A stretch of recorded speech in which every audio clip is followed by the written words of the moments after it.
शिखर बँक घोटाळा प्रकरणी अजित पवारांची एवढ्यात सुटका नाही। मुंबई पोलिसांच्या क्लीन चिटच्या आव्हान याचिकेवर सुनावणी करायला सत्र न्यायालय तयार।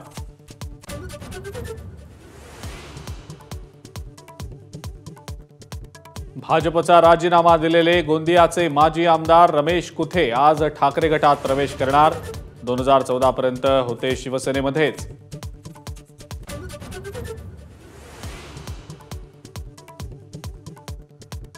शिंदे गटाची पुन्हा हायकोर्टात धाव। ठाकरे गटाचे आमदार अपात्र करण्यासाठी तातडीने सुनावणीची मागणी। अध्यक्षांच्या निर्णयाला आव्हान।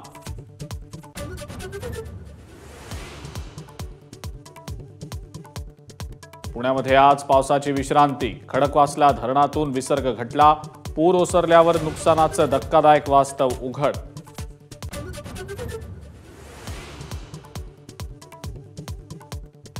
मुंबईच्या 7 धरणांमधला पाणीसाठा 71%वर। 2 दिवसातच 13% वाढ। वैतरणावरच्या 3 प्रकल्पात 71% पाणीसाठा।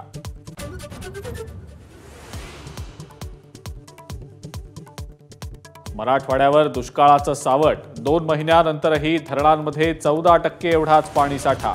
पिकांपुरताच पाऊस होत असल्यानं पिकं मात्र जोमदार।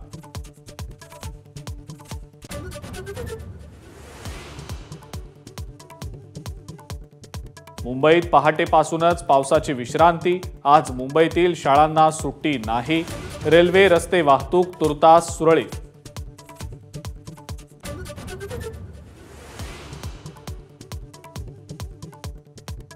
कोकण आणि पश्चिम महाराष्ट्रातल्या अनेक जिल्ह्यांमधील शाळा आणि कॉलेजेसना आज सुट्टी।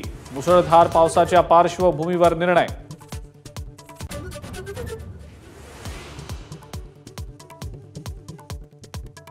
सांगली जिल्ह्यामध्ये कृष्णा आणि वारणा नदीला पूरस्थिती।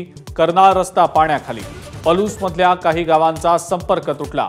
कोयना धरणातनं 20,000 क्युसेक्सनं विसर्ग सुरूच।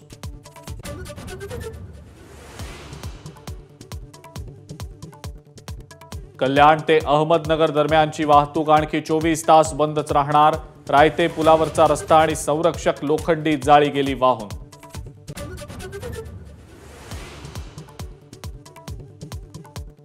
कारागृहातनं सुटलेल्या गुन्हेगाराची नाशिकमध्ये काढली मिरवणूक। पोलीस यंत्रणेलाच आव्हान। तडीपार गुंड आणि सराईत गुन्हेगारांचाही समावेश।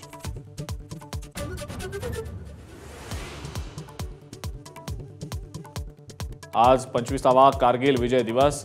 कारगिल युद्ध स्मारकाला भेट देत पंतप्रधान मोदींची शहीदांना आदरांजली।